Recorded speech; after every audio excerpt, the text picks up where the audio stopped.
We're joined once again by Tim Sullivan, CEO of the New Jersey Economic Development Authority. Their website is up right now. Tim, good to see you. Great to be with you, Steve. You got it. Real quick, 30 seconds or less for people who may not know what the EDA is. What is it, particularly in these challenging times of 2025? Economic Development Authority, now in our 51st year, part of the state government, part of Governor Murphy's team, advancing economic growth, economic diversification, supporting small businesses, and innovation all throughout the state of New Jersey. Is it fair to say, Tim, I know Michelle Securker referred to the head of the Business and Industry Association in a previous segment, referred to it as are you a bank, if you will, for businesses? Certainly one of the things we do. We make loans, we can issue bonds, but we also issue grants, we issue tax credits, we make all kinds of investments in New Jersey's economic competitiveness. So we are certainly a source of financial support for the business community. You've done this before. Hey, Tim, let's play word association. It is April 22nd, we're taping, be seen in May and beyond.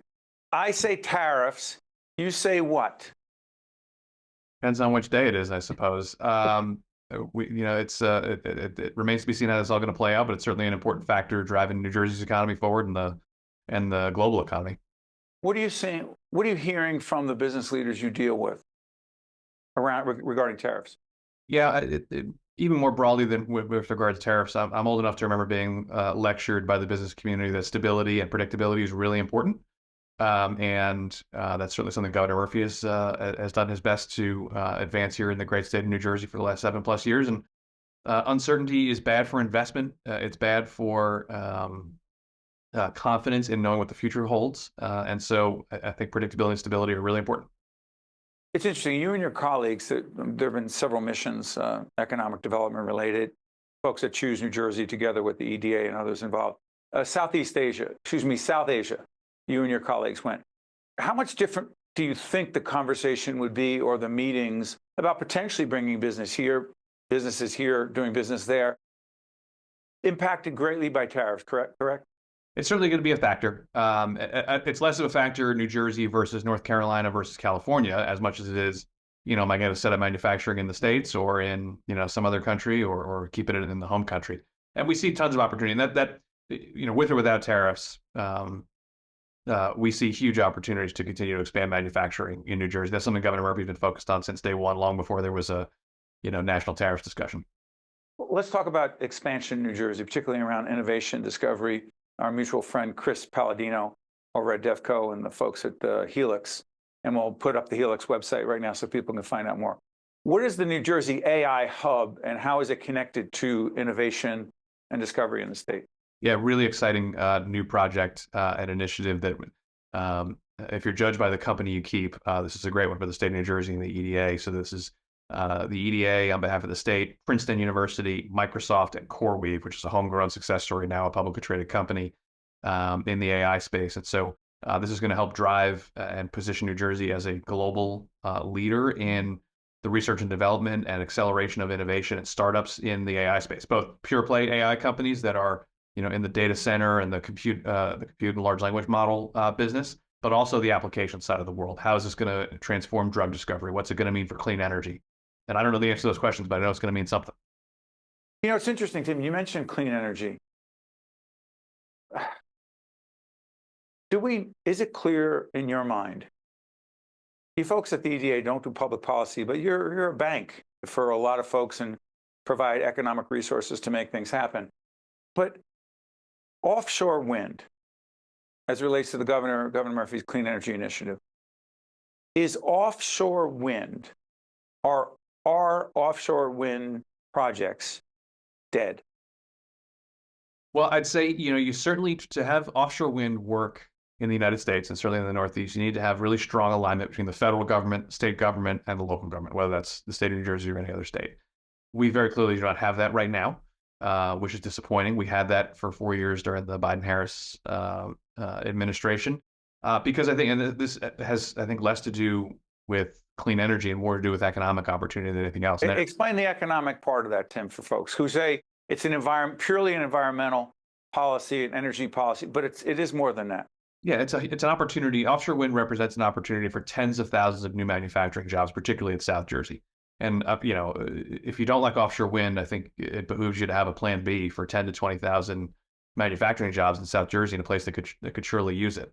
And right now, I'm not aware of one. If there is one, I'll work like hell on it on behalf of the governor and everybody else. But there's not opportunities like offshore wind to manufacture the turbines and the components that go into them. There's thousands of supply chain components that go into an offshore wind turbine. The debate about how and where and when is obviously, of course, a robust debate.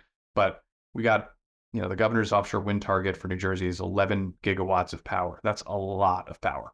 Translate that, Tim. That's enough to power 11 gigawatts is enough to power every home in New Jersey. Okay.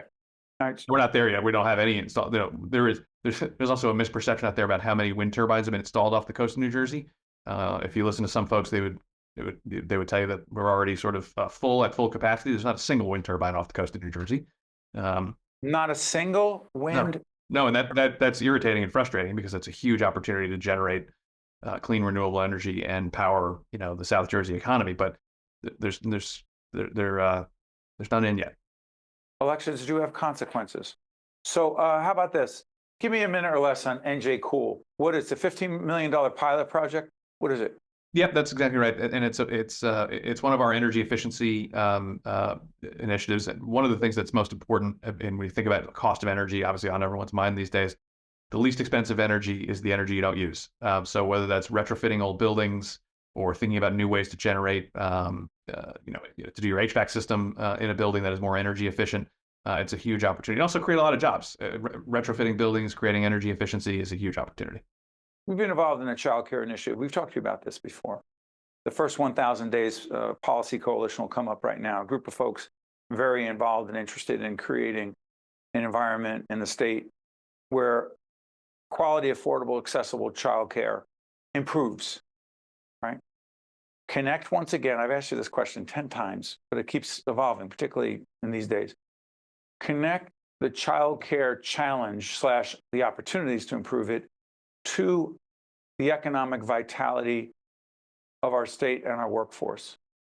Yeah, I mean, forget for a second that childcare is extremely important. Quality childcare, early childhood education is incredibly important for the development of our kids, which is the most important thing in the world you can focus on.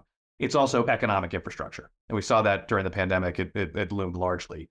When the childcare system wasn't working, it was like not having electricity coming out of the walls or the roads not working. People can't go to work if their kids don't have someplace safe and reliable and affordable to go during the day, and that's borne out in data all across the country, again during the pandemic and now after. And so, investing in New Jersey's childcare infrastructure and capacity and quality is a win-win, both from an early childhood education perspective, but also from an economic infrastructure perspective. Folks can't go to work and show up at the office or show up at the job site if there's not someplace for their kids to be that's safe and reliable. Thank you, Tim. And by PS, to disclose, a longtime underwriter of our economic development programming. Thank you, Tim. Great to be with you, Steve. Thanks for having me as always. You got it. Stay with us. We'll be right back. Public service. It's what we do. At the PSEG Foundation, through volunteer hours, partnerships, and our other contributions, we're committed to empowering communities. We work hand in hand with you, our neighbors, to educate young people, support research, environmental sustainability, and equitable opportunities, provide training and other services all over New Jersey and Long Island. Uplifting communities, that's what drives us, the PSEG Foundation. Also brought to you by Delta Dental of New Jersey. We love to see smiles. EJI Excellence in Medicine Awards, a New Jersey Health Foundation program. Congress Hall, a Cape Resorts property. Lincoln Tech. New Jersey Sharing Network, the Port Authority of New York and New Jersey, moving the region through air, land, rail, and sea. Valley Bank. PSEG Foundation. And by Bergen New Bridge Medical Center.